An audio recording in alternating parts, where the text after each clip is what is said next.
전 세계 모든 곳에서 국가가 발생했는데 모든 국가에서 공통적인 것은 먼저 복종하는 자에게 달콤한 보상을, 저항하는 자에게 살벌한 보복을 가할 수 있는 압도적인 힘을 가지고 있는, 완력을 가지고 있는 사람, 그런 사람들의 집단이 사회 전체를 지배하는 폭력을 먼저 구축합니다. 그런 다음에 항고조 같은 황제 즉위식을 하고 뭐 이런 절차를 만들어서 자기가 그 폭력이 자기 자신에게 합법성을 부여하는 절차를 마련합니다. 모든 국가는 이렇게 탄생했습니다. 처음에는 완력, 예컨대 초안전에서 항우가 이겼더라면 항우가 황제가 되었겠죠. 항고조 유방이 황제가 된 것과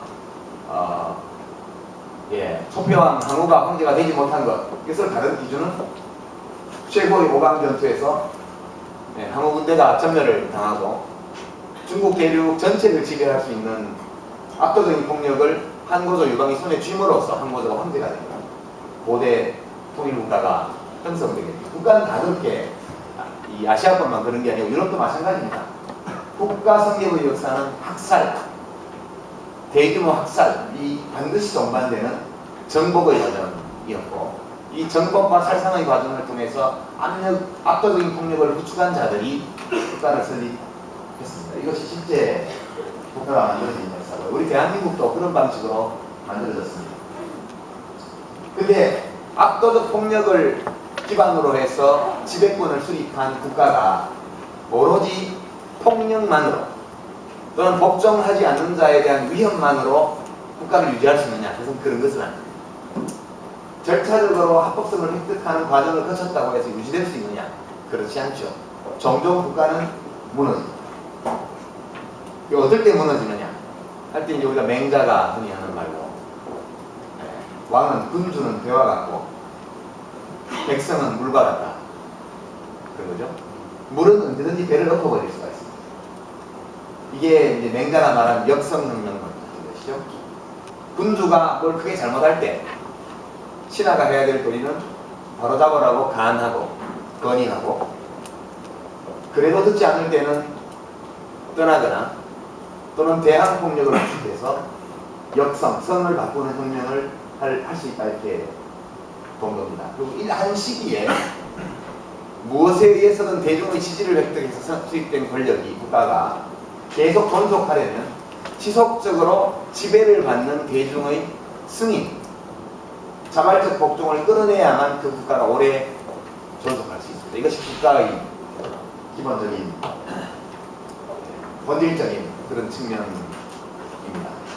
여기서 이제 이 교환에 놓는 내용을 잠깐만 말씀드리면, 이런 식의 국가 이론을 처음으로 아주 체계적으로 설파한 사람이 여러분이 다 아시겠지만 리바이어단이라는 유명한 책을 쓴 영국 철학자 토마스 홉스입니다. 이 토마스 홉스의 등장 이전에 이미 5,000년 넘게 국가가 존재하고 있었지만, 이 국가가 왜 탄생한 것인지에 대해서 누구도 체계적인 이론을 세우지 못했는데 홉스가 최초로 그 이론을 세웠습니다. 홉스의 이론은 매우 단순하죠. 우리 인간은 다 비슷비슷합니다. 그렇죠? 그 지적 능력, 신체적 능력, 정서적 능력에서 개체 사이에 큰 차이가 없어요.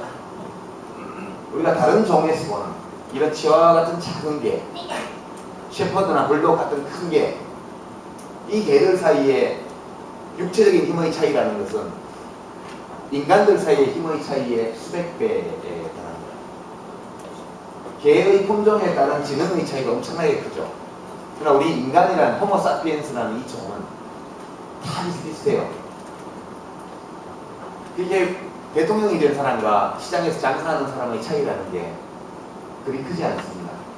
그러니까 비슷비슷한 능력을 가지고 태어났고 다 비슷비슷한 욕망을 가지고 있는 존재들이기 때문에, 만약 국가가 없다면 이 모든 사람들이 동등한 권리를 가지고 서로 경쟁하게 될 것이다. 자기를 지키기 위해서 경쟁할 때 허용되지 않는 수단은 없다. 자연법적으로 인간은 그런 권리를 타고났다. 그래서 누군가가 공동의 권력이 있어서 질서를 규율해 주지 않는다면 사람들은 만인이 만인에 대해서 늑대와 같이 경쟁하는 관계가 될 것이다. 이것이 자연상태. 자연 상태에서 인간의 삶은 고달프고 귀찮하고 외롭고 고통스럽죠. 누구도 안전하지 않아요. 그러니까 이제 사람은 이 자연 상태에서 벗어날 길을 찾게 되었고, 그렇게 해서 발견한 길이 우리 모두가 가지고 있는 천부적 인권과 자유, 나를 지키기 위해서 힘을 행사할 권리, 이 모든 것들을 어떤 제3의 공동체에 양도하고 모두에게 똑같이 허용된 만큼의 자유만을 누리는 것으로 만족하는 방법, 이렇게 해서 국가가 탄생했다. 이게 사회계약론입니다. 물론 이런 사회계약이 논의되거나 서명되거나 그런 적은 전혀 없습니다. 원리상 그렇다는 거죠. 왜 압도적인 폭력을 보유하게 된 사람이 국가를 만들었느냐, 어떻게 해서 압도적 폭력이 스스로에게 합법성을 부여하게 되었느냐, 그것이 가능했던 이유를 설명하는 것이죠. 사람들은 압도적 폭력을 구축한 질서 유지자로서의 국가가 없는 상태보다 그것이 있는 상태를 더 선호했기 때문에, 누군가가 대중의 승인이 없이 힘을 축적한 다음에 국가의 기능을 하겠다고 나섰을 때 사람들이 따르게 되었다는 거죠. 물론 이 사회계약론은 깊이 들어가면 홉스의 경우에는 전제군주제를 아주 최고 이상적인 국가 형태로 설정했기 때문에 시대착오적인 거지만, 기본적으로 인간은 자유로운 존재이고 모두가 평등한 존재이고, 그렇기 때문에 국가가 필연적으로 발생할 수밖에 없고 필요해지는 것이라는 점을 홉스가 이야기한 것이죠. 근데 이제 국가는 모든 국가가 똑같지 않고요.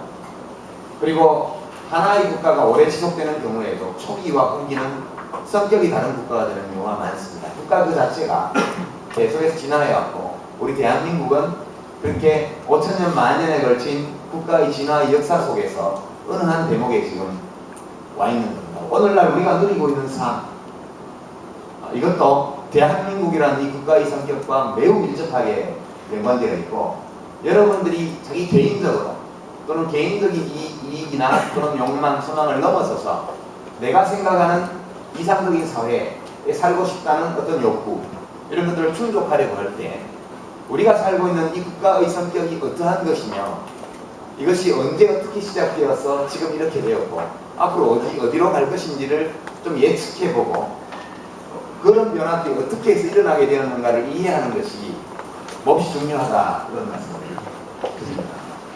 전국적으로 국가는 언제 건강하게 유지될 수 있고 언제 어떨 때에 국민들 또는 구성원들, 인민, 대중들의 자발적인 복종 지지를 얻어낼 수 있으며 어떤 경우에 번성하면서 지속적으로 존재할 수 있는가 라고 묻는다면, 어떤 국가가 그런 국가가 될 수 있느냐, 그것은 꼭 훌륭한 국가를 의미하는 거죠. 훌륭한 국가만이 오래 존속될 수 있습니다. 그때 국가가 해야 될 것은 결국 다수의 대중으로부터 지속적인 지지, 동의, 복종, 충성을 끌어낼 수 있는 국가라면 그 국가는 정의를 실현하는 국가라는 거예요. 정의라는 문제가 어떤 거예요? 국가는 정의를 실현해야 된다. 여기에 대해서 이의를 다는 사람은 없을 겁니다. 그 정의를 어떻게 이해하느냐는 사람마다 차이가 있겠지만, 포괄적으로 국가가 정의를 실현해야 된다는 이론이 없어요. 근데 그 정의란 뭐냐? 여기에 대해서는 사람들마다 생각이 많이 다릅니다. 매우 폭넓게 받아들여지고 있는 정의에 대한 관념이 아리스토텔레스의 것인데요. 아리스토텔레스.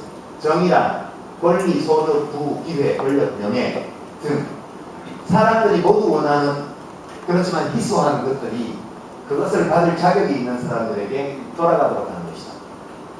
이른바 분배적 정의라고 좀 좁은 의미로 이끌어지는 정의에 대한 관념이고, 이것이 오늘날 문명사회에서 가장 폭넓게 받아들여지고 있는 관점입니다.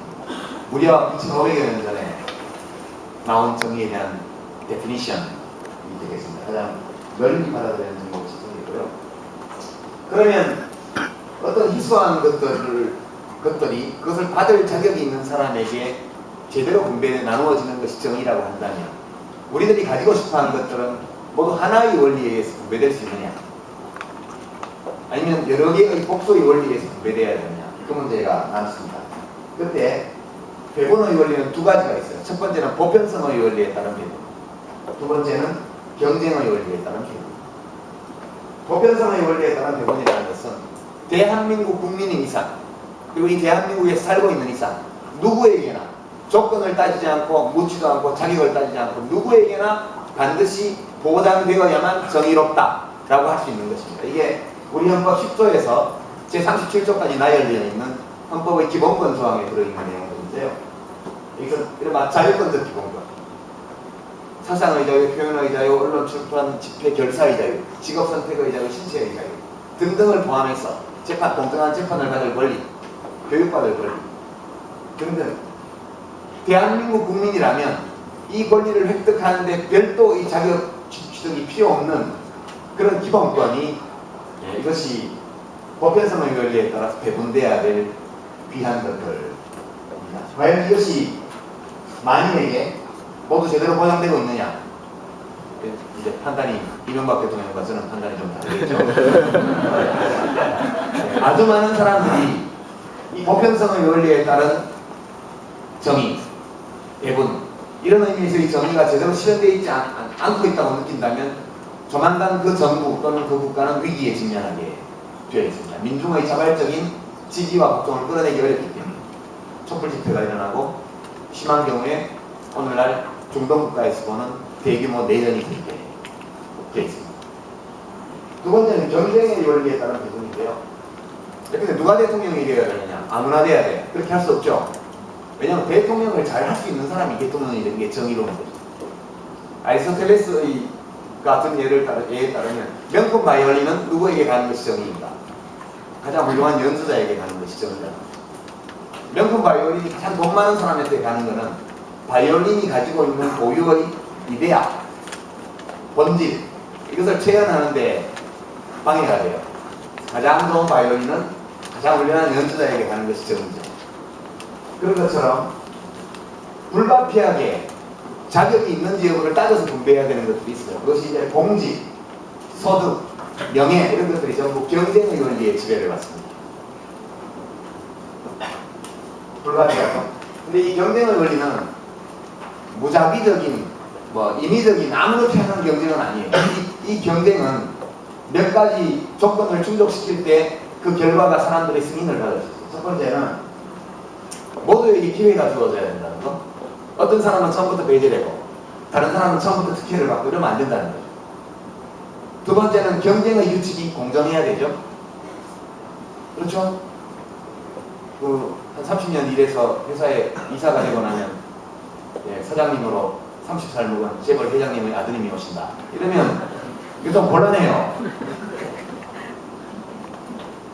그 다음에 반칙하는 자에 대해서는 응징이 있어야 됩니다. 적절한 응징이. 만약 이 응징이 이루어지지 않는다면 누구나 반칙을 하게 되죠. 마라톤 대회를 하는데 아버지가 오토바이 타고 와서 실어서 나른다. 아시죠? 그렇게 해서 모두에게 기회가 주어지고 경쟁의 규칙이 공정하게 만들어지고 그리고 모두가 그 규칙을 준수하는 가운데 승패가 났어요. 경쟁에서.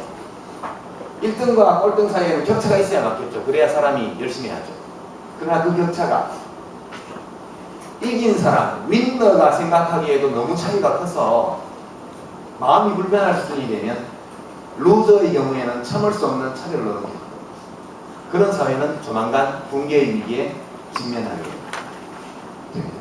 우리가 국가가 이루어야 될 정의가 무엇인가라고 말할 때 국가는 모든 시민들에게 동등하게 대하고 누구를 편애하거나 누구를 차별하지 않고 모든 시민들에 대해서 편벽되지 않게 행동하면서 모든 국민들이 자기가 받을 자격이 있는 희소한 것들을 자기가 받을 자격이 있는 만큼 받을 수 있는 상태를 만들어주는 것이 국가의 정의를 실현하는 것이다. 이렇게 말씀합니다. 국가가 지속적으로 정의를 실현하고 있지 못하다는 인식을 확고히 심어줄 때 민중은 조만간에 그 국가에 대해서 반기를 들게 되어 있습니다. 근데 이제 이렇게 하다 보니까요, 국가는 착한 일을 해야죠. 근데 국가는 왕왕 못된 짓을 해요. 그럴 때 사람들은 국가에 대해서 어떤 도덕 기준을 가지고 비난하게 됩니다. 국가는 정의를 실현해야 되지만 여기에는 한계가 있어요. 국가가 실현해야 될 정의를 놓고 무제한적이고 무조건적